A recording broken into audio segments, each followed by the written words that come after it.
Welcome to another episode of the Law Offices of Quibble, Squabble, and Bicker, running live on TikTok and YouTube, although TikTok just sees the side of my face and hears only me and no one else, so it's really a very one-sided thing that happens on TikTok. So just go to our YouTube channel at Law Offices of Quibble, Squabble, and Bicker, and you can watch the entire interview. Today we have a very special guest. We have Ryan Cassata, who is a musician based out of, I believe you're in New York right now? I'm in Los Angeles. You're now. in Los Angeles. So yeah. You're originally from New York. Yep. And he will be discussing his new album, which just came out a couple of months ago. Just released a brand new track last night, which is actually quite catchy. So you should all check that out. It's called Closer. You can find that on his website, which is ryancassata.com. And later on, he may or may not be helping us out with our client. Our client today is Rock and Roll Coochie Who, which is essentially going to be a discussion about music and fashion. Don't ask me where that title came from, other than just basic insanity. Behold, trapped in a hellscape of their own invention, socially unaware old white men bound by the pretense of being fake lawyers yet knowing no law, no exquisite Latin terminology, they are inexplicably compelled to quibble over minutia, squabble over triflings, and bicker like those who value their backyards far too highly without even knowing the difference between an easement and an alleyway. At this very moment, you have entered the heart of the Law Offices of Quibble, Squabble, and Bicker. Let's get started. I want to welcome also Brendan and Greg, who are also part of the Law Offices of Quibble, Squabble, and Bicker, who essentially keep me in check. So today we have a sponsor for the show that once again will not pay any of our bills, and I think Greg is the one who found this sponsor. Greg, if you don't mind. Are you always the last one of your friends to be in the know, hip to the jive, on the tip, down by law, in on the kill taker? Are you tired of being Mr. Johnny Come Lately, one step behind everyone else, with their first-hand experiences and anecdotal superiority? Well, quit your sniffling and sign up for our Novel Virus of the Month Club. Each month, we'll send you a new novel virus, freshly hatched from one of the four corners of the world. Imagine the attention you will receive as a trailblazing patient zero with news channels putting your face in the national spotlight. You'll bask in the glow of your envious friends as you regale them with tales of your strange new symptoms and your mass Sunday brunches with Dr. Anthony Fauci. Operators are standing by, so try the Novel Virus of the Month Club. It's infectious. Novel viruses contain lizard people-derived tracking nanobots. Amounts may vary. Nice. There you go. Did you say it's Virus of the Month Club? Yeah, I love it. Glad they gave the disclaimer about the nanobots and all that at the end. That's responsible. It is. They should always have a disclaimer. Because you might not get as much as you want in some of the viruses. Some of the viruses will have less, some will have more. You might be disappointed with the amount of nanobots you get in each one, but there will be some. Is there any way to get a healthy portion? What was that, Brendan? I was going to say like an extra strength nanobot subscription, like for an extra $10 a month. You could probably do. Yeah, we'll work on that. Do any of them communicate with either Bill Gates or Elon Musk? They all do, of course. That's a given. They all do. Are the Rockefellers involved? I think is the real question. The Rothschilds. Right? The Queen. Anyway, let's move on. Our guest probably is going, what the hell are they talking about? Ryan, right now, I don't know if you know, you're unmuted now, so that's good. Ryan, what did it actually take to finally get your album in full swing over the last few months? Yeah, to get it released. Usually the writing process is always very quick for me. It comes very naturally. And then I recorded the album. I started recording it during the lockdown, like the initial shelter in place in 2020. And I've recorded like for a really long time because I was new at recording myself and I couldn't go to the studio. So I had to learn a lot of things. So the recording process took a really long time. And then I went into the studio last year to mix and master it. And then you kind of got to wait like 6 months after you finish it to be able to promote it. So once it was like fully done, I was like, all right, October, let's go. And got it out in a DIY fashion. And it did chart on the iTunes album charts for the alternative music. So that was pretty cool for me. Who would you Nice. say that your style most emulates? Because I noticed you have kind of like trip hop qualities to your music, but at the same time, this most recent song you put out definitely has a stronger alternative. Matt doesn't feel even to it. know what trip hop means, by the way. It's whenever you He just hop read and you that. fall down, Greg. That's I He know what read that in trip an hop means. article. Oh, you're assuming that I know how to read, is what you're saying.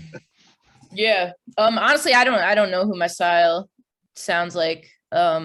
I listen to so many different genres of music that I think they all sort of just get fused together, and they all just kind of like combine into each other. So I don't, yeah, if I had to pick like one artist, I honestly really couldn't, because I changed genres so much. Would you have to cut high school to find time to record this album? Did I skip Ryan high is school? 28 years old, Greg. Yeah. I know, right? I was just saying, you look so young. You look But I like did skip class sometimes to write songs when I was in high school. But now I'm in graduate school now. Oh, you going for I was a just ribbing master's you. or a doctorate? You look very young. What's up? You going for a master's or a doctorate? Master's right now. What are you studying? I'm studying theology and social transformation. Interesting. Are you Yeah. thinking that that's going to like translate into your music, or are you kind of like switch careers, or what's your plan there? Oh, it's definitely already helping my lyrics and my writing style, because I'm like learning so much more. My brain is definitely expanding. But I don't know. I am an activist. I've been doing activism work since I was 13, pretty seriously. So I'm going to continue doing that and use this for that too. Well, I saw you were like on Larry King and on the Tyra Banks show before when you were younger. Yeah. Are you like on a current news circuit right now, or just planning No. to go into that soon? It's not really, I kind of like I don't do much like TV stuff. It's mostly more of like community building things. So a lot of things that happen like outside of the media. Uh-huh. Like Yeah.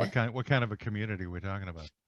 Just like Um, the I- neighborhood, or are you talking about? Yeah, I something- mean, I like serve mostly for the LGBTQ community and the trans community, and I've been doing that since I was like 13. So a lot of the work I do is like going into high schools and colleges and speaking about my own experience in hopes to like just bring some awareness to the transgender community and queer community, and also to like just open up some hearts and minds, you know? Well, that'll be challenging here, since Greg and I both have very small, cold hearts and smaller minds. Brendan, But we're we still live in Portland, though, where nobody has questioning to make us aware about the trans community. they don't have to make us aware. Now I know them. All of them? Do you know all All of them. Greg? Portland, Oh. Oregon, or? Yeah. Yeah. Portland, Oregon, yeah. I know all of Portland. Greg is apparently the entire trans community visits Greg's apartment on a daily basis, according to Greg. Did you already know you were trans when you were 13? Is that when you got into why you got into the activism? Yeah. Well, that was a good open-ended question there, Greg. You you were able to elicit a lot of information with your yes or Well, I no was- question. Yeah. Were your parents supportive? No. Oh, All right, you're 2 for 2, bro. So, like you said, you did a lot of like big media back then. How did that transpire, especially with your parents being kind of unsupportive? Did you have a mentor or a friend, or how did you go from my parents don't like what I'm doing, this is how I feel, and now I'm on Larry King or wherever you were? Yeah. I was like getting bullied a lot in my middle school, which led me to finding the LGBT center that happened to be in my hometown. It was like the only one on Long Island at the time. So I was pretty lucky for that. So I joined this team at the LGBT center called the Safe Schools team. And they basically like trained us on public speaking, and we would go into schools and educate and answer questions and do that sort of thing. And then eventually, by the time I was like 16, I was getting called to do that on my own. Actually, when I was 15. So I went on the Larry King live show when I was 15. And that was the turning point for my mom to start being supportive. Really? Because you were on Larry King, or because she saw that this wasn't sub phase, or, you know, you were acting out or doing, you know, whatever moms think, you know? Yeah, she actually went on the Larry King show with me and wasn't very supportive yet. And then I think when she saw it air, because it actually wasn't live, even though it's called live, it wasn't live. Larry King was barely alive at that time. So. Yeah. So when she saw herself on TV, I think she realized like, oh, I should be supportive. Wow. What did Larry King smell like? Well, actually, I was through a satellite, and it was actually, it was when Michael Jackson died. So Larry King was like not available, and Dr. Drew interviewed me. Oh, Dr. Drew from K-Rock, by at least back in the day, before he had his own show. Wow, that's cool. I don't think it was K-Rock back in when Ryan was interviewed. It would be more like during the heyday of Dr. Drew's Love Line or something. Was that on K-Rock? I got it. Was that a, yeah, it was, it started on K-Rock. I mean, you know, that was a long time ago, but anyway, whatever. Well, that's good that your mom kind of made that. What about your dad? Was your dad part of this scene, or had they divorced previously, or did dad ever kind of? Yeah, my parents were divorced when I was like 5, but okay, so it was just mom. Yeah, it took my dad like another 3 years. Right. After that point, so yeah, now my whole family's supportive, so I'm lucky for that. That's great. That's fantastic. What was like the biggest objection from your family in terms of whenever you're coming out and talking about being trans? What was something that would cause them to not be supportive? I think honestly what made my family the most worried was how that was going to change my life, and that like just knowing that I would not be as safe in the world because I came out. So I think that was what my parents were like most worried about, was my safety. Yeah, that is one of the bigger problems with parents. I mean, to be honest with you, my youngest is trans and came out actually to me, I guess, back about 6 or 7 years ago. And it was a bit of a struggle for me at first, because I'm like, okay, this wasn't anything I was expecting. I didn't know that. I was like all prepared for any of my kids to be gay or something. And I'm like, but trans was still kind of a new concept, at least for me to wrap my head around. I was like, I always thought I had relatively socially liberal views about such things. And I realized that I had some preconceived notions about what trans was. I mean, having actually made fun of trans people in the past myself. And so I was like, well, okay, if you're still feeling this way by the time you're 18, I'll get on board. And so along the way, I was just kind of going, well, is this a phase type of thing? And so eventually I realized, well, it wasn't, because I realized also that there's no way for me to ever truly be able to understand what somebody is going through who's experiencing being trans. And so I was wondering for yourself, like, what was the turning point where you said to yourself, I am a boy? What made you finally like take that? Because with my kid, it just felt more comfortable saying that to himself, you know. So I was wondering if it was something similar with you. Yeah, I mean, I really I think it was something I just like always knew. And then when I met another trans person, I realized that I could transition, that was an option. Because back then it really wasn't in the media or anything, so it was really hard to find resources, or even, you know, it was hard to figure yourself out when you're not being represented on the media, on TV. So it was hard to place it until I met someone else, and I was like, oh, this is actually like a real thing. So for you, it became real in that sense. In other words, you were having those thoughts, but you didn't really know there was such a thing. In other words, yeah, like I didn't know there was a word. I didn't know any of that. Oh, that's fascinating. So so at the time then, and pardon me for getting kind of personal on this. So at the time, what were the thoughts that you were having? What was the thing that you were thinking that wasn't able to be actually defined for you? I think I always just felt like my brothers. And then when I started to go through puberty and realize like, oh, things were different between us, that's kind of like how I realized, because I always like dressed the same and we all played with the same toys. So, things weren't really very gendered in my house growing up. Mm-hmm. So in other words, everybody Did your there mom and played dad with buy dolls. you like Barbie dolls? Would they buy you like girly toys and be like, and you were just like, no, I don't care. Yeah, like me and my brothers would all play with Barbies. We would all play with Matchbox cars. We would all play Connects. We'd all play Legos. We'd all play baseball on the front lawn. Like there's nothing, my parents weren't ever like, oh, that's for girls, that's for boys. We just did whatever we wanted, like as far as toys goes. And you should know that Greg's nickname is Girly Toy. So Well, I once made that's a stage name. Let's not get into all that. But, I played with Barbies a little when I was a youngster in puberty. And then you got more into it just, in the last couple of years. No, I made Barbie and G.I. Joe like make out and do stuff. And it was strangely, it was very thrilling. I didn't know why. I was confused. You did Barbie and G.I. Joe, not Ken. No, Ken. Fuck Ken. G.I. Joe. So so in terms of your music now, did you have a similar realization about you being a musician at an early age, or did that come a lot later? No, I started playing guitar when I was 6. So I always had,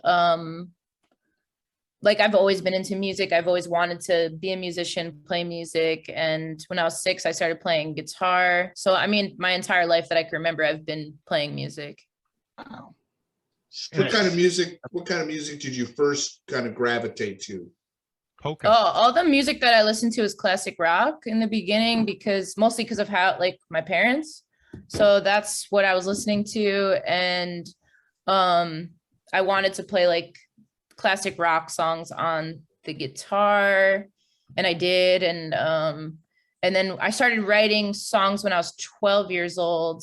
And that was just something that came very naturally to me. I didn't think it was like different or anything. And I thought like everyone probably wrote songs like in their free time in their bedroom and just like didn't tell anyone about it. And then I started to realize like in my later teenage years that was like a special gift, really. And I mean, I can't explain like how to write a song, and I don't know why I can or whatever. It's just like something you have or you don't have. Do you find that you write lyrics and songs first and then put the music to them, or does it more like you kind of get a tune in your head and then you kind of write lyrics to that tune? Usually it happens like at the same time for me. So I'll just like start playing guitar and I'll start having a melody, or sometimes I'll make a beat first and then go from there. So it depends. Yeah, it really just depends. By the way, everybody, we do have a number of people watching on TikTok right now, but they haven't translated over to the YouTube channel. So if you guys want to look on TikTok, you can see the people who are not able to hear you. They really love listening to Matt's monologue. I know, especially when I'm silent. That schizophrenic monologue. And they're just like staring at my gigantic nose from my phone as we have it going on TikTok. When did you decide that activism should be part of what you do? So you were a musician first or activist first? Well, I guess you're a musician first, obviously, but I mean, in terms of in a more broad capacity, what actually drove you into the activist role? Was it because of the issues you're having with your parents? But I'm just curious how you wound up on Larry King Live and on Tyra Banks. What got you to that stage?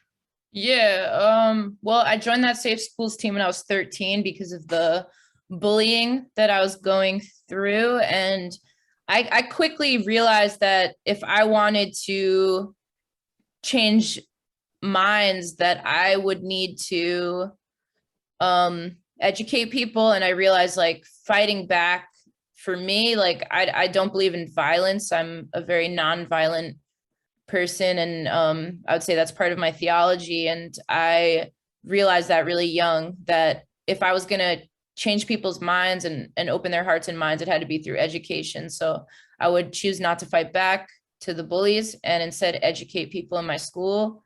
And then that started to go into other schools. And I was speaking with the Safe Schools team, and I was naturally pretty good at telling my story from a young age, from when I was a teenager. And like I gave my first keynote speech when I was 13. And then at 15 is when I got called to be on Larry King. They called the LGBT Center looking for someone to be on, and that led to Tyra Banks as well. So did the bullying start like in elementary school? Was it that early? yeah, I mean, I've been bullied my entire life.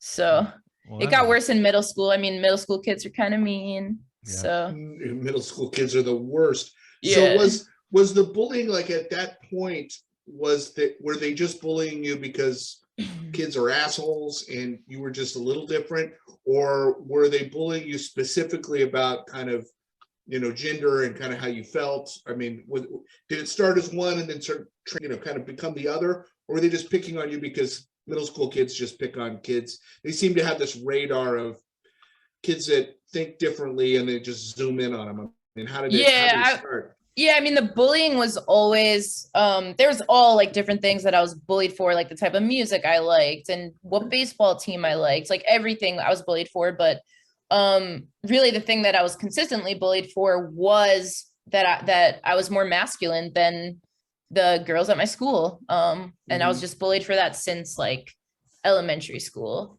So the girls would bully you and the boys? Yeah. Mostly girls though. And then in like, when I came out as trans, it was mostly like teachers bullying me. Interesting. Whoa. How did the teachers bully you? Just by like not giving me access to things that other students had, like the bathroom and things like that. They wouldn't let you go basically. to the bathroom? Would you have to pee in a corner or something? Yeah, I wasn't allowed to use the school bathroom, and I had to stand in my school hallways with a petition. So that was basically my entire high school experience, was like petitioning against my school for basic human rights. So I'm sorry to ask this question. So if you had to go to the bathroom, where did you go? Did you just like a pee in a cup in the classroom? No, or something, so luckily there's our school social worker was really good, and she would basically watch the hallway for me while I used the staff bathroom at the school, which was like gender neutral. So she would just like make sure no one else went in there, and so that we wouldn't like get in trouble. But yeah, she would I wasn't allowed to use the bathroom, I wasn't allowed to change for gym. It was just all these things like that I wasn't allowed to do. Wow.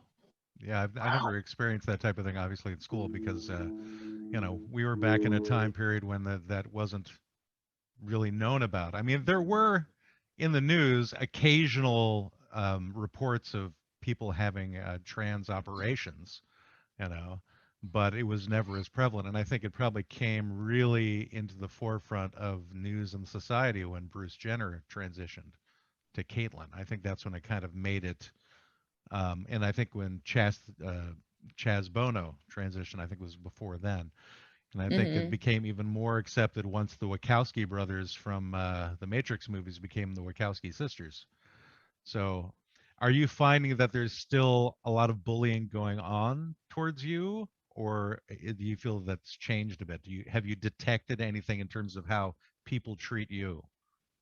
I mean, online there's still bullying, and they'll probably always be, but in my school there's like no bullying at all in my school. I'm in graduate school, so if like you're pulling that there, it's like, you know, how would you even be in graduate school? But like, yeah, it's I think the world is changing for the better. We still have a very long way to go. There's still a incredible amount of violence towards the trans community, especially towards trans women of color. So there's a very long way that we need to go to get equality and to just live in this world and be safe.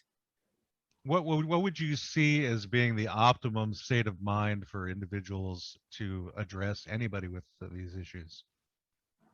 Like people that are being bullied, or what do you mean? The bullies. What would be the way to have you actually changed any bullies' minds? Have you done that? Yeah, I have. And I think a lot of that goes like to opening up to them and showing that like hey, even though we're different, I'm human too, and I have feelings too, and really trying to like explain, but also with respect. Are you getting more inadvertent bullying? In other words, people don't realize that they're actually bullying you, or more deliberate bullying these days?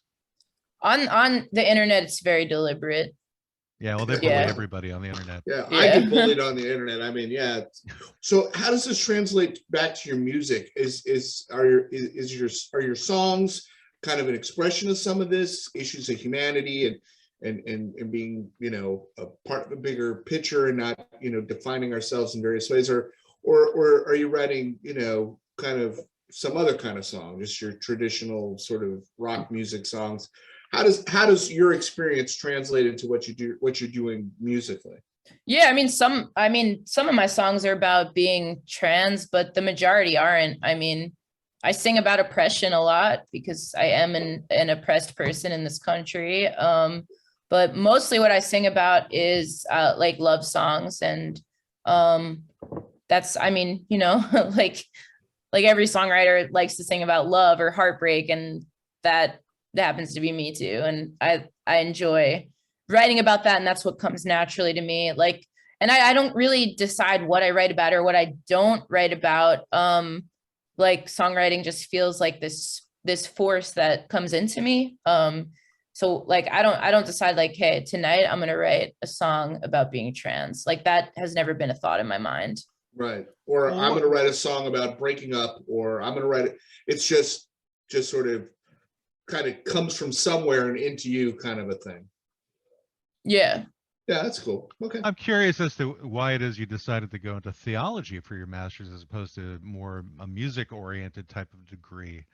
What is the thought process behind that particular avenue?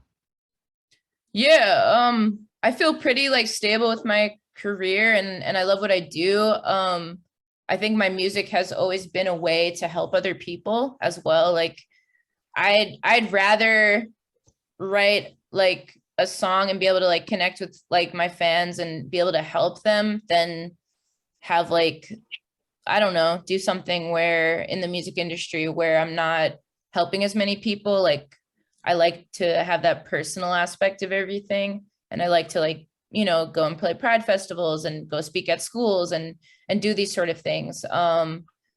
I don't know, like music degree is like, it's cool. And like, you could learn stuff like to be an audio engineer and do all that sort of thing. Like if that's what you want to do, or be like a music lawyer. But I mean, I definitely don't believe in like school for songwriting. Like I said, I think it's something that you either have or you don't have. And obviously you get better at it if you practice and maybe read a lot of books or something, but I don't think that you can really go to school for that. But my activism has always been like really close to my heart, and that's tied in with my music. And I'm also I would consider myself to be a very spiritual person. And so combining like my spirituality with my activism work has, I would say it's helped me to be a better activist and to just have the level of self-care that I need to be able to continue being an activist long-term, because it is very taxing on your mental health and it's exhausting. And so yeah, studying theology, like in school, we're learning a lot about Dr. Martin Luther King Jr. and the nonviolent movement and ways to make social change that are effective, but also nonviolent. So when you're studying theology, you said you're dealing with Dr. Martin Luther King and nonviolent methods. I'm assuming you'd probably be studying about Gandhi and other people who paved the way for those particular ideologies. Now, when you say theology, though, was there a particular religion that caused you to be interested in studying theology, or is it more all-encompassing for like many, many different religions that you have the most interested in? And is this to like closer define the particular spiritual path that you're on? Yeah, I definitely want to try to remain as universal as possible and keep trying to strive towards being more universal about different types of religions. I grew up like in the Catholic Church, and I don't associate with that, but I I go to a Christian church that's very LGBTQ affirming, so I associate mostly with that. What's the and denomination of that church? That's a United Church of Christ. So it's not really, it's kind of non-denominational. So it's very open-ended, and yeah, I like that type of thing the best. Yeah, we have a big, when I'm in Florida, we have a big United Church of Christ in St. Petersburg. I built their website. I'm not a member of that church, but they've got a lot of. I went down there and they were doing a drum circle, and I'm like, if I was going to go to a Christian church, this would probably be one I might consider. Because they have a drum circle? Yeah, I thought it was cool. Are you one of the guys who goes out in the woods, Brendan, and plays drums with naked men? I might. I don't know. He's not Iron John. Do you have a problem with that, Mr. Portland? No. I'm the one in Florida. I'm just wondering if you have to dodge the gators while you're out there. Oh, you definitely don't want to go near the water if you're naked drum circling. No, it's not part of the scene. So Ryan, do you perform music at your church? Is there a rock band? We don't have a band yet, but hopefully soon they will. Oh, it'd be like a worship team. Yeah. So there's no worship team at your church? Oh yeah, they just have piano right now, but they're yeah. I mean, with COVID right now, everything's pretty small. I'm very familiar with Christian rock bands because I would always go to churches to get the free food when I was oh my God. even poorer than I am now. I thought you just went through the dumpsters of the churches, Greg. I did that too. I went through dumpsters, but every now and then the churches would have free food and you'd have to sit through the mass. And it would always be a cool church like that, not Lutheran or something. It was always some a name I never heard of a denomination, some weird little church. And then the pastor would be cool and they give out free food, but you'd have to sit through the mass. And sometimes it was fun. They'd have a pretty good rock band. What kind of food did you get? Meatballs and macaroni and cheese? What kind of food? Yeah, whatever, Sterno food. They give you jars of Sterno to No, Sterno heated, would be potluck style. It was nice. Well, are you sure you're not confusing a church with a homeless shelter? They were like that. I mean, there's a lot of homeless people were there. I wasn't homeless, but I was pretty broke. So I'd want a hot meal. So you were taking food out of the mouths of actual homeless people, is what you're saying? No, it wasn't for homeless people. It was the pastors would say. I'd even sometimes bring food and join the potluck. I'd be like, I got some bananas or whatever. All right. Well, on this talk of food, this is a perfect time to go into our food segment. So I'm going to share the screen here for everyone, if I can get things to work, because sometimes I can't figure things out, and we'll get Waspy Soda Pop rolling here. Food is for eating. Food is for eating. Food is for eating with Waspy Soda Pop. Hey there, everybody. This is Waspy Soda Pop. I've got a very simple, very easy recipe for you today. This is just a standard BLT sandwich. Here are your ingredients. I'll get right into it. You want to get 4 slices of bacon, whatever kind you like. You could get pork bacon, beef bacon, goat bacon, hippopotamus bacon. Again, whatever kind you like. I hear hippo's quite good. Then you get 2 leaves of lettuce. I like napped cabbage, but you can use something lettucey that you prefer, not necessarily anything green, because that could be jello, so stay with the lettuce. Then you want to get 2 slices of sourdough bread. Again, that is a personal preference, but you want to toast that. That's the best thing to do. 1 tablespoon of mayonnaise. You can get that pretty much anywhere. You're also going to need 1 pair of work gloves, 1 pair of safety goggles, a staple gun, 1 lasso, and 1 empty mason jar with a lid. You want to get 2 6x6-inch pieces of plywood. They'll need to be secured to your countertop, and then you're going to have to find 1 very small tornado for your final piece of your BLT sandwiches. Here's what you do next. You want to cook the bacon in a large, deep skillet over medium-high heat until evenly brown. It's about 10 minutes. However long it takes you, like how crispy you want the bacon. You drain the bacon slices on a paper towel-lined plate, or just put it on paper towel, put it on your head, whatever you want. Then you arrange the cooked bacon and the lettuce on 1 slice of the bread, which should be placed on 1 of your pieces of plywood. Then with your staple gun, carefully staple the 4 corners of the bread and the lettuce and the bacon to the bread. Okay, then you're going to spread the other side of the remaining bread slice with the mayonnaise. Just put that aside for the time being. I want you to then watch the weather reports. Look for forming tornadoes. Dust devils can work in a pinch if need be, depending on which part of the country you're in. You go to the location where the forming tornado is, lasso one of those baby tornadoes, and place it in the jar. You got to remember to bring that jar with you. Of course, put the lid on after you get it in the jar. You return to your favorite sandwich space. Cautiously open the jar. Shove that baby tornado onto the bacon and lettuce slices. With your other hand, grab the mayo bread slice. Quickly remove the jar while shoving the bread on top of your baby tornado. There's your bacon, lettuce, and tornado sandwich. Hold the bread down. Rip the bottom slice from the plywood. Take a big bite. You can't get better than that. This is Waspy Soda Pop, and food is for eating. Oh. There we go. That was fucking insane. Okay, now it's just getting more nuts. I said he was a little insane today. That was what Like I was dealing Salvador with. Dali's cookbook. I don't even know the first beginning to how you would actually lasso a tornado. But hey, it's a BLT. Yeah. And what does it Bacon, taste lettuce. like? It tastes good? The tornado? It tastes like trailer parks is what it tastes like, right? Anyway, all right. Well, we're at the halfway mark, definitely on the show, and moving into our client. Ryan, you're certainly welcome to stick around. Our client for today is Rock and Roll Coochie Who, which is essentially just talking about how fashion works into with music and how music changes fashion, how fashion changes music, that kind of thing. So, Greg, I don't know if you have a lot of thoughts about this. But would you say that fashion goes back to like the beginning of the origination of music, or what would you say?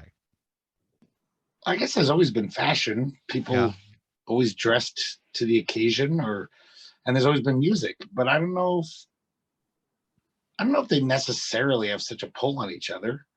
Like music is people like music that they like, and then sometimes there's a fashion associated with like new wave music.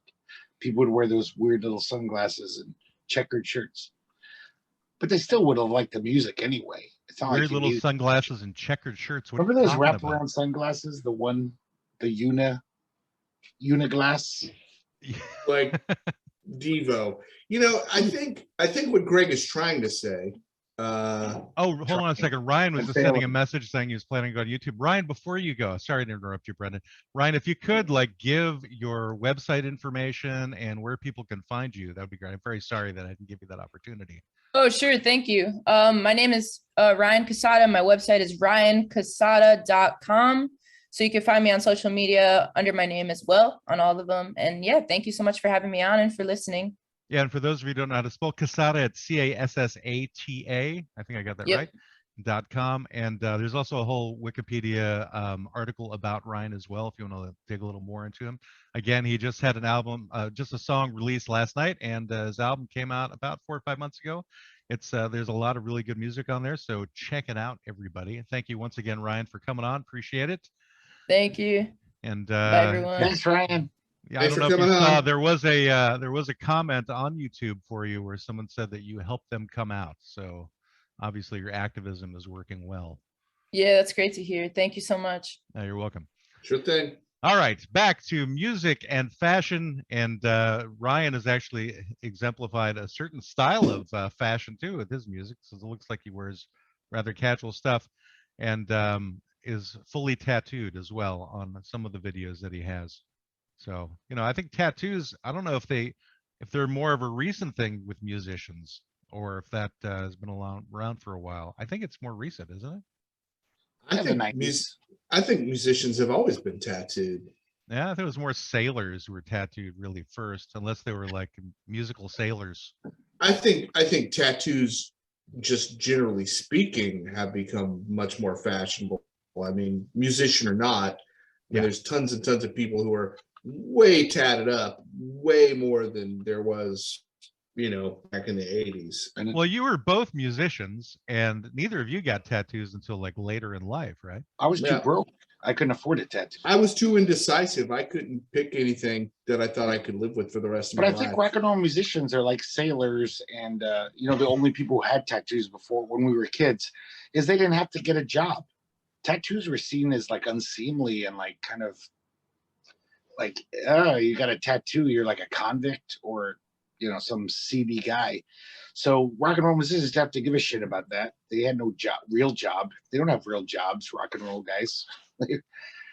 They're basically When we were going to do this some- topic, one of the first visuals I had in my mind was of Mozart in his ruffled clothing of the time period. And I'm wondering if even back then, you know, the quote unquote rock stars at the time, who would be the classical musicians who were like being the forefront of the revolution in the arts. So for you the think most he was part. more of a dandy than the average person? I think he was just wearing the clothes of the day. Isn't that what upper class people would wear back then? I don't I know. think so. Yeah, I mean, I don't know if he was more of a dandy or if he was like wearing the clothes of the time, or if he did something. Yeah. Maybe it was his actions that were more different. Maybe the actions started to translate into fashion later on. I mean, fashion think- has gone through various different changes, obviously, throughout time, and you never know why something suddenly becomes fashionable. Like, when did top hats become popular? You know, and why? Yeah, that's a Yeah. different thing. I think that like the worlds of fashion and music started to kind of come together, maybe in the late 50s and obviously in the 60s, and then they've never separated from that time. I mean, you know, Frank Sinatra was the rock star of his time, but you know, he dressed like an average dandy, well-dressed guy did back then. It wasn't a fashion necessarily, but I think it's a commercial thing, and that, you know, you can sell, as the marketing guy, you can sell not only the music, you know, but you can sell also the clothes. You can sell, you know, like what, you know, as an example, when I wore, I think we talked about this when we were talking about this episode, when I wore jeans that had holes in the knees, it was because I was skateboarding and crashing and tearing up my pants. Now you buy pants with pre-made holes because you want to be a part of the skater punk rock music fashion, and so it's a fashion statement. When back then it was just because that's just the way it was. Well, Samantha Fox started that. Everyone Oh wants- God! Actually, no, Samantha that's not Fox. true, Greg, because I was watching a music video last night, and I think it was Robert Plant back in the day, back in the early 70s, had entirely ripped up jeans and holes Because in he them. was skating all the time. Was he skating to the Immigrant Song? Is that, and then he ripped up? I don't know if In a he was a bowl. skater, but he probably had holes in his pants for other reasons. I don't think it was he went out and was like, took a razor blade and was like, yeah, I need a hole in this knee. Yeah. You know what I mean? I think All I know that is was that you just shouldn't be doing that arm gesture on Zoom, Brendan, because that'll get your Yeah. wife hitting you in the back of the head again. So I think Robert Plant was too busy getting blowjobs to buy new clothing. Yeah, he had the money, but you know, he was doing coke and getting blowjobs every minute of the day. So well, I was just thinking about, you know, ethnic musicians. They would wear costumes. For example, like the Mariachi. oompah bands from Germany, where they wear their lederhosen, and polka bands, where like the Schmeggy brothers in the SCTV, where they have and like mariachi bands. right, mariachi bands with the sombreros and the giant guitars. So there's always like some. Maybe it's part of the entire show. Part of show business is like there has to be some kind of attire that goes with this style of music. So you brought up Sinatra. Now Sinatra is wearing essentially suits and ties when he was performing, but I Mhm. think that was part of the aesthetic of that Sure. particular genre of music. Now, Well, at the everyone wore suits time, and ties back then. who were the contemporaries in popular music of Sinatra, or less popular music, would be like the beatnik types, right? Or well, I guess Elvis came a bit later than Sinatra, but probably about 10 years later than Sinatra. So yeah. he brought in like the leather. Well, he brought in the leather later. Yeah, that was like, now we're getting into like the 70s. Like when he first Well, started. he was the leather in the early 60s was Elvis Presley, right? Late and- 50s, he was I wearing don't know. leather. Tell me more about your study of Elvis and his leather, Matt.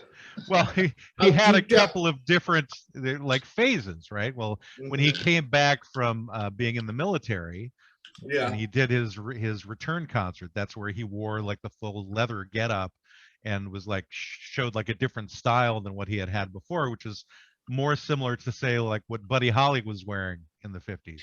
No, he was going back to his old style when he did that 68 comeback show. That was way after he got out of the military. He was like saying, look, I'm still a rock and roller. I used to wear leather jacket. Like he used to wear leather jackets in the late 50s. So are we talking leather jacket, leather pants? What?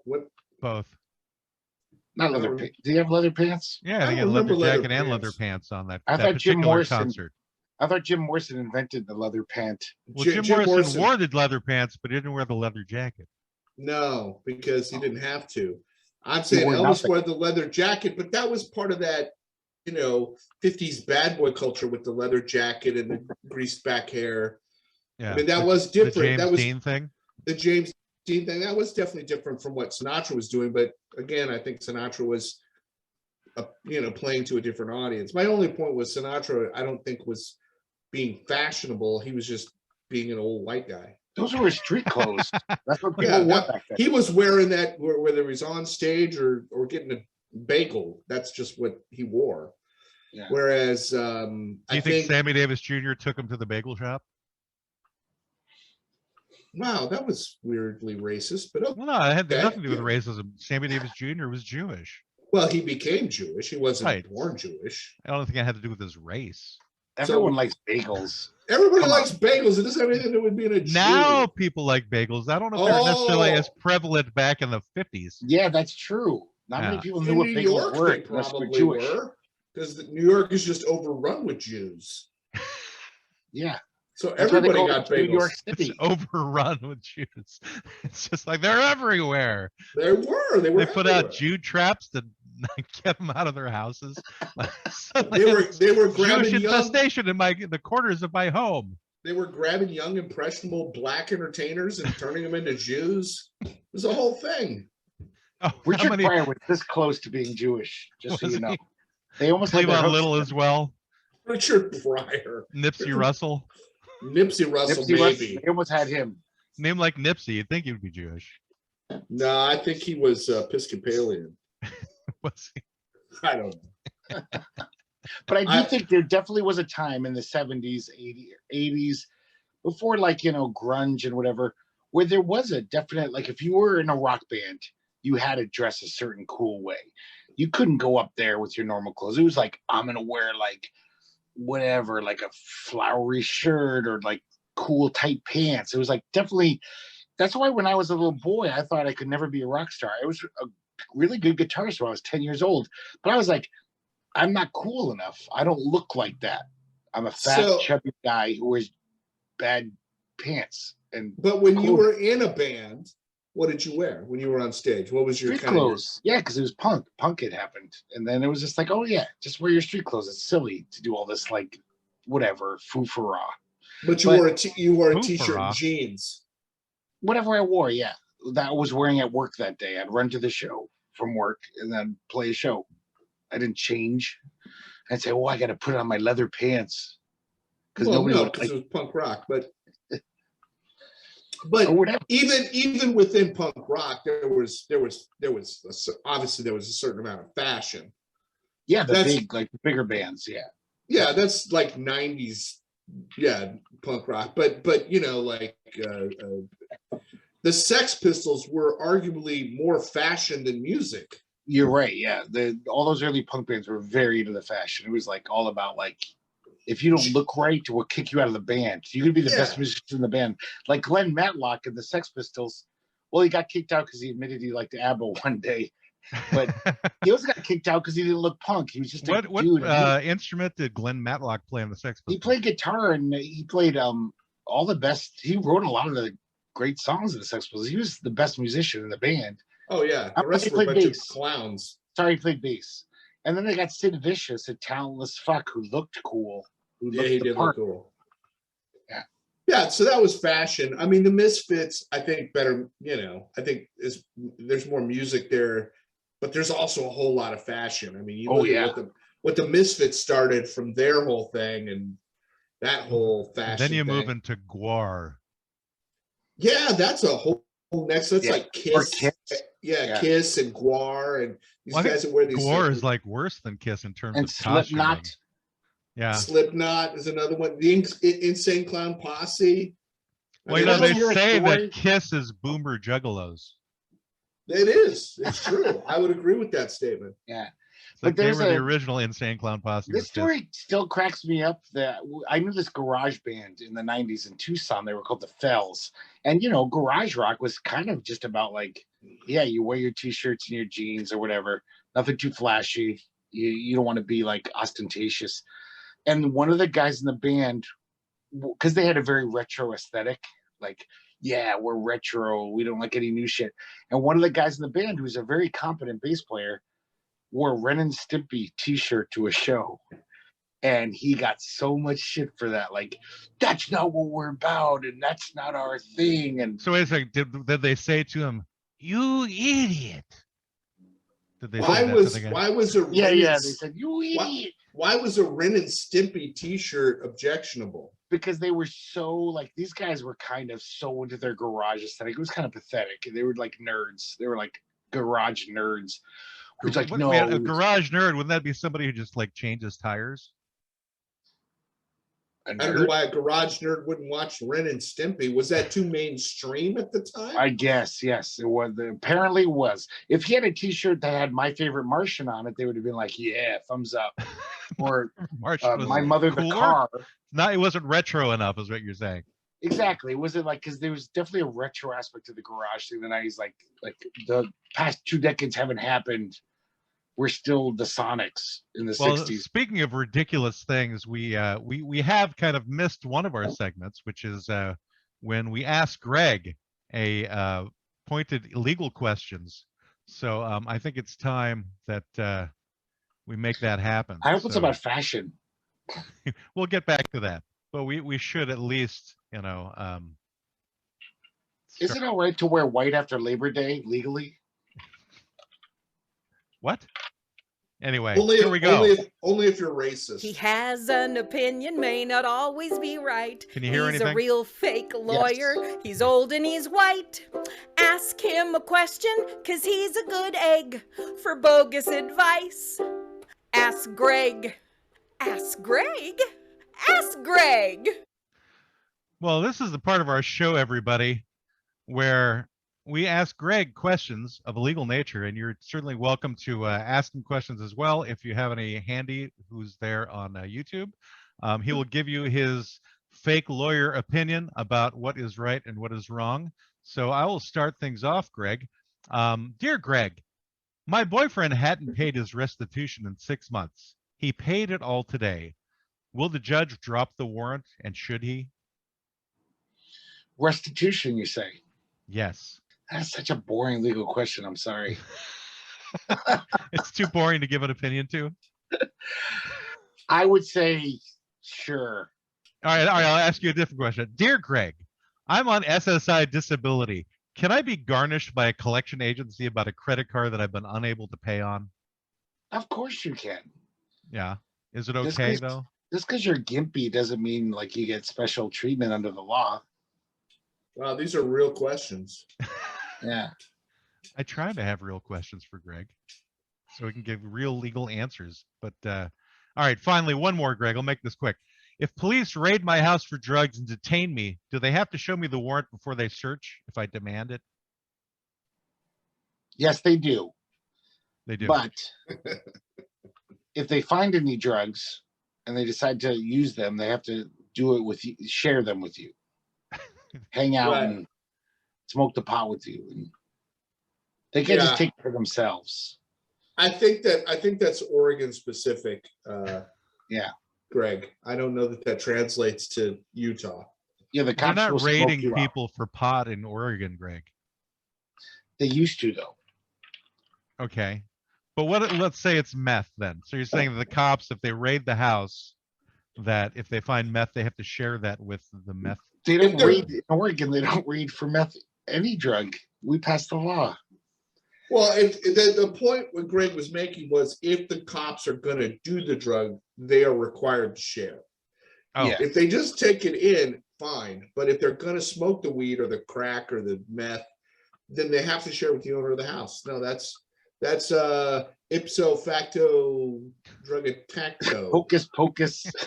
Habeas That's corpus. just common courtesy. That's what it is. Well, that's just not being an asshole. It's for common sure. courtesy. Okay. Send this guy to jail. At least smoke him out on the way to the All right. jail. So everybody out there, if you have legal questions for Greg, I don't know, Brenda, do you happen to have one handy for Greg? So, dear Greg, Mhm. I lassoed my alligator to a parking meter while I bought my scratchy tickets and my cigarellos. Am I required by law to pay for the ticket that they stapled to my gator's head? Well, there's actually a precedent to this. It was Mr. Ed versus the state of California, where Mr. Ed's trainer tied him up to a palm tree, and the same thing happened. And he unfortunately did have to pay for it because Mr. Ed's rich. So Mr. Ed had a lot of Mr. Ed is rich, the horse? He was the richest horse in Hollywood. Yeah, he made more money than you'll ever see. He had a TV show, Matt. Where did he put his money? What? In the horse bank. No, come on, let's not sugarcoat it. The horse He bank. blew all of his money in dive bars in Tijuana. Getting done the nasty is the only place a horse can go. Mr. Ed Yeah, went that to was donkey sad. shows. Is that what you're saying? Yeah, that's what I'm These saying. horse shows, yeah. And the big thing was people always go because at the end when he came, it always say Wilbur. Is that what he would say? That was the big finish, the money shot. Well, that's fantastic news. But yeah, I mean, a crocodile, or I'm sorry, an alligator is just like an automobile, a vehicle. I mean, it's taking up space.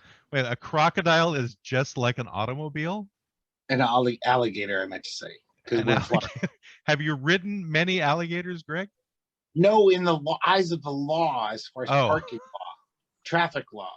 I thought maybe you had like a history of riding alligators. You If they were around, I can would. ride them.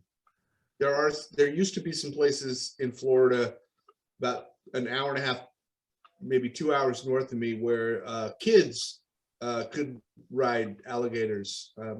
It was pretty much a common thing. This is Yeah, I before think child Greg would protection probably laws. have somebody else drive the alligator for him because he doesn't have a license to drive. So he would probably be like No, a that's why passenger. if there were The alligators, passenger on the alligator is what he would be. If He there would were ride the alligators- alligator bus is what he would if there were ride. alligators running around Portland, I would definitely hitch a ride on one, like walking to work every morning. I'd just be like, "There's an alligator. I'm gonna jump on him." So the Yes. alligator is heading to your place of work. Yeah, Greg? Yeah, on Makenhead. despite the apex nature of the alligator, there is definitely a Porky Pig, height and weight requirement to ride the alligator. None of us would qualify. The alligator would just fucking sit down and go, "Fuck you." Yeah. You got to be a smaller child. That's what I'm saying. So this was To really ride an a legal alligator. thing. To ride an They let- alligator. They let children ride alligators. Yeah, For real? yeah. The alligators never turned around and took a bite. They kept them well fed. Apparently, if you feed your alligators well, they tend not to turn on their owners. That's good. One Yeah. should take care of one's alligator if you don't want to turn a bite. All right, well, let's get back to our client. Thank you, Greg, once again for your stunning legal advice for My the acumen. listeners to the law offices of Quibble, Squabble, and Bicker. So back to our client, which was Rock and Roll Coochie, who I don't know who the hell came up with that title. Anyway, You did. oh right. Yeah. But you guys wanted that one. That was like my throwaway one, which just sounded kind of funny. Well, that's why we chose it. Yeah. Coochie who? Coochie. I like who? it. It rolls off the tongue. So that makes me think about the Plasmatics, actually. You Punk remember rock. Oh. Right? So the Plasmatics were a punk band back in the '80s, everybody, and the lead singer was a woman who would wear electrical tape over her nipples. Wendy And- Williams. And had a mohawk. Yeah, didn't she later wind up having like a talk show that's popular now? I think she's dead. Oh, is she? Okay. Yeah, she I died. think- There's some think Wendy she Williams passed. that has a talk show right now. No, that's an African American woman, and yeah, it's a totally different So deal. she doesn't run her show with electrical tape over her nipples then. No, that would be cool, but no. That would That'd be actually very be a talk special show that I episode. would probably watch, I would think.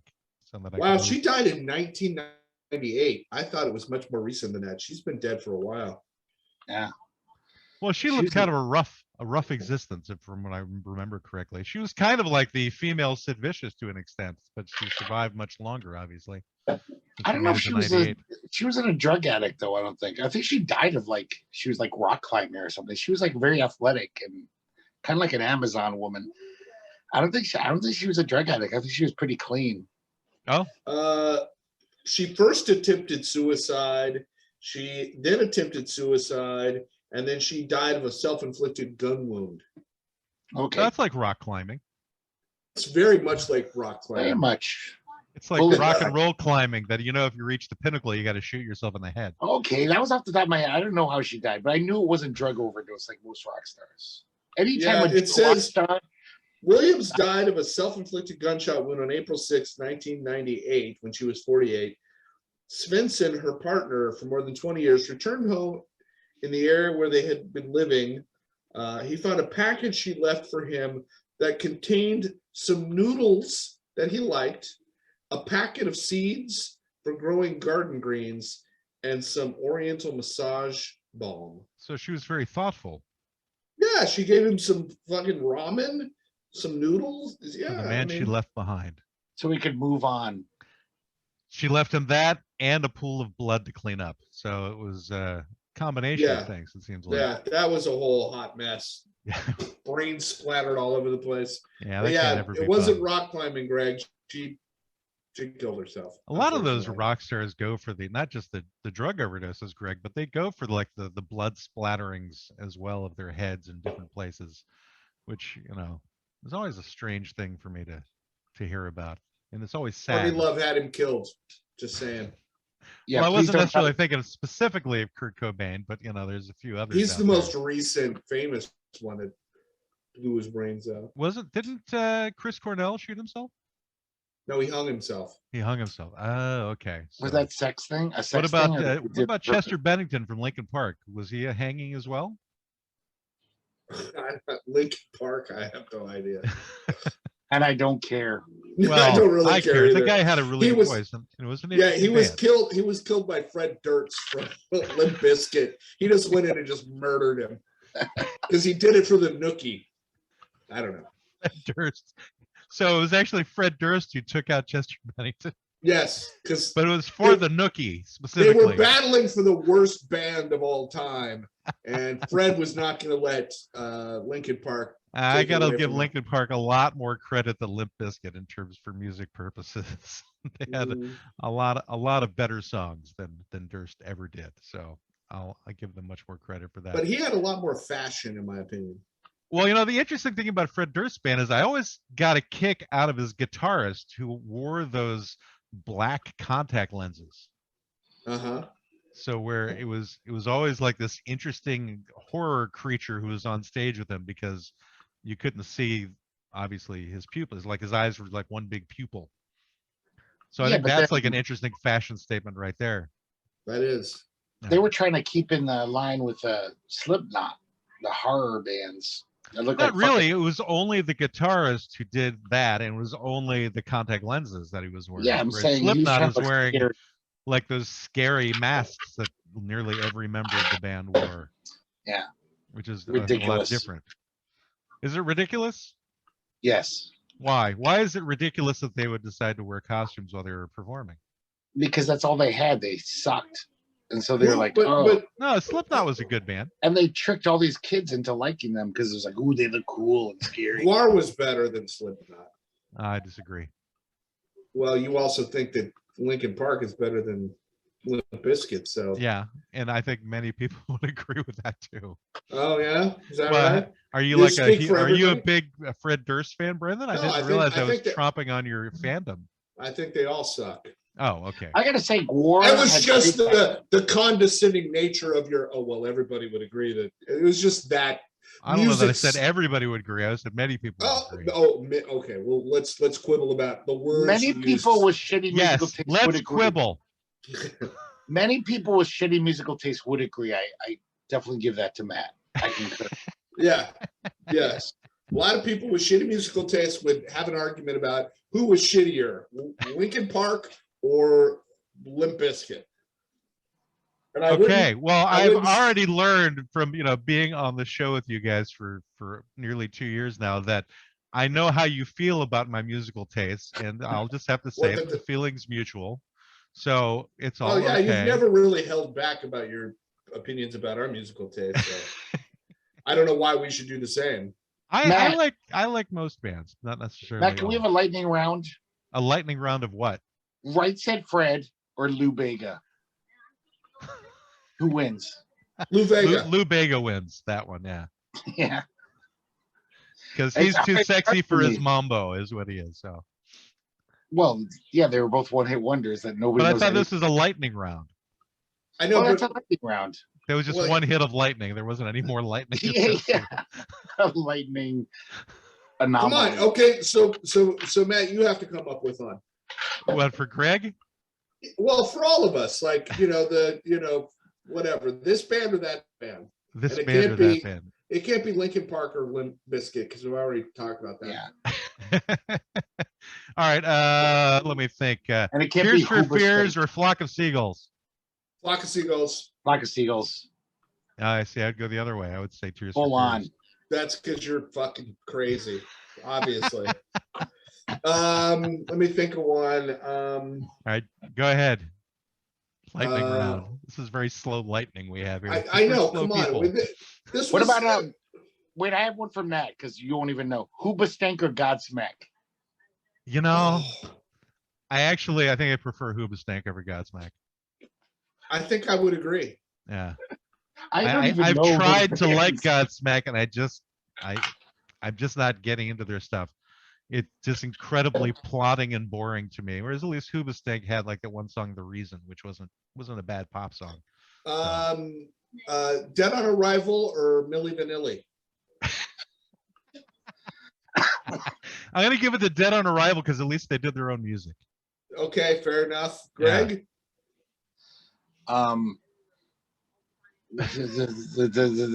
Juice Newton or Nicolette Larson? Well, Juice Newton, I think she had more hits and her name was more interesting. I just don't know the other one, so I'm going with Juice Newton.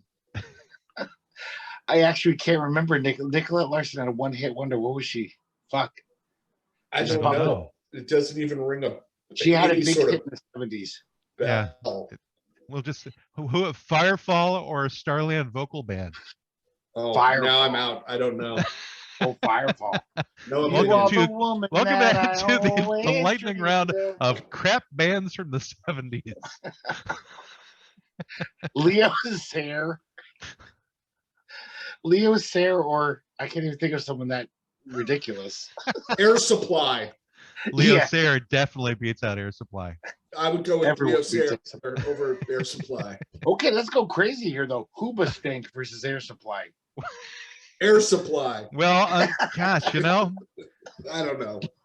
I would say that I would prefer to listen to Hoobastank over Air Supply, but Air Supply had more hits than Hoobastank, so there's that. So. Well, we're talking personal preferences, I think. Oh, yeah. Yeah. All right. Well then. We're not Casey Kasem. It's got a good beat. All right, Greg. Deep Blue Something or the Fabulous Thunderbirds? Deep Blue something? I don't know who they are. They were. I go with Deep Blue Something. They did the song "Breakfast at Tiffany's." Oh. Yeah. That's not, I think of all the shitty songs in the past 25 years, that's not the worst. No, I don't know what the worst would be, but that was just one that I happened to pick. That's There's a lot of bad songs in the past 25 years because I'm an old man and I don't like Yes. music now. Apparently. Okay, so we drove our client away. I think we need to work on that one. I think that could be fun, but we can't do it off the top of our heads. But maybe we should do a lightning round of Wait, guys, I have a really challenging movies. Shitty movie versus shitty movie. Which one do you pick? Or actors or musicians or I don't know. I think it'd be fun. Wait, I got a really challenging one. Public Enemy, NWA. Oh, Public NWA. Enemy. Public Enemy is so much better than NWA. There's a lot of people love NWA though. That's why I asked. I mean, I love NWA, but Public Enemy actually was saying something about something as opposed to just, you know, fuck it, suck it, shit in a bucket. I'm from South Central, motherfucker. That was their biggest song, wasn't it? Fuck it, suck it, shit in a bucket. Pretty much. I mean, I love NWA, don't get me wrong, but you can't even compare NWA to Public Enemy in terms of lyrics and what they're saying in the message. Okay, here's one that's divisive. Tupac or Notorious B.I.G.? Oh, B.I.G., 100%, East Coast. I don't know either. You don't know either, Greg. All right, Yeah, how about but this one, one Greg? song. Dr. Dre or Snoop Dogg? Snoop Dogg. Yeah. Do, Greg, do you do know either those of you people? two actually have an opinion on these? I don't I've- really know any of this shit. Do you know that there is an artist named Snoop Dogg or Snoop Lion? Exactly. And I've never heard one Tupac song in my life. I know Tupac Shakur was a huge figure in rap. I know his history. But Notorious B.I.G.? Come on. I don't know one song by him either. I do know Public Enemy. That's one of the few rap bands I do Well, enjoy. well, All right. that's because we're in Quebec. KRS-One or Curtis Blow? Ooh, that's hard. I'm gonna go with Curtis Blow. just 'cause he's- KRS-One all day. I think KRS-One is cool, but Curtis Blow is more original. Like he's more old school. Well, they were both old school. KRS-One is definitely not as old school as Curtis Blow. They were contemporaries. Okay. Yeah. I mean, KRS-One may have come out a couple of years after Curtis Blow, but not that much more. It just Wasn't felt Curtis like, Blow like one of the earliest rap guys? Like, yeah, Curtis Blow goes way back. I just don't think a KRS-One is going that far back, but I could be wrong. yeah, like Run DMC era, just Yeah. coming out. Curtis Blow, Curtis Run Blow was DMC, around. Grandmaster Flash. Yeah. Well, that's even before that shit. Well, yeah, that's like way back. And That Greggy was Greg. sui generous. Why Matt, are you looking at something like you're No. really just rolling with the hits on rap music right now? I am not completely unaware of different genres of music. So I can do Like these trip things. hop. Apparently, Matt's an expert on trip hop. Trip now. hop. What's the best trip hop band? I want to do a deep dive after the show on that. I think Thievery Corporation might be one to look into, but they're more of like a dubstep, though, I guess, than trip hop. I can't stand dubstep. Okay. Dubstep. I don't even know what that is. It's too repetitive. It's when you have George Bush around and he takes small steps to going places. Oh, that's Ouch. heavy dad joke right there. You just gave me a migraine. Well, that and the fact that we've gone 15 minutes over. So I want to thank very much Ryan Cassata for coming on our show today. Strangely enough, he was totally willing and interested in talking to us. As you know, and you should all check out his stuff. It's actually got some pretty good songs. Go to ryancassata.com. If you want to see Greg Pettix anywhere, just find your local dumpster. He might be looking around trying to find like a burger or two.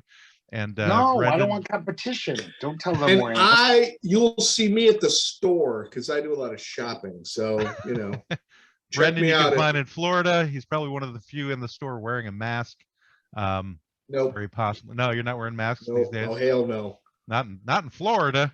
I'm not wearing a mask. He's the few in Fucking- the store who doesn't have an alligator tied up to the. I don't have an alligator, and I'm not wearing my like house slippers. He's one of the few not masturbating in front of the 7-Eleven down there in Florida. I'm so not that's- that guy or girl either. Yes. So that's how you can find Brendan as well. But we are on various different social medias. If you want to check us out, our website is www.qsblaw.org. We do have merchandise if you want to buy shirts or glasses, or if Brendan has come up with the Disco Jihad shirt yet or not. Working It on may it. be there one of these days. Just so everybody knows, in June, we'll be having our 2-year anniversary. We'll be doing another Quibbly Award show. So keep an eye out for that.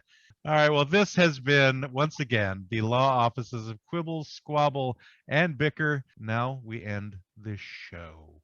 Your consultation with the law offices of Quibble, Squabble, and Bicker has ended. You may pay your retainer at www.qsblaw.org. Please exit to the right of the water cooler and grab a candy from the front desk. We hope to see you again soon, but you need to leave now. I said leave. Why don't they listen? Get out! Get out!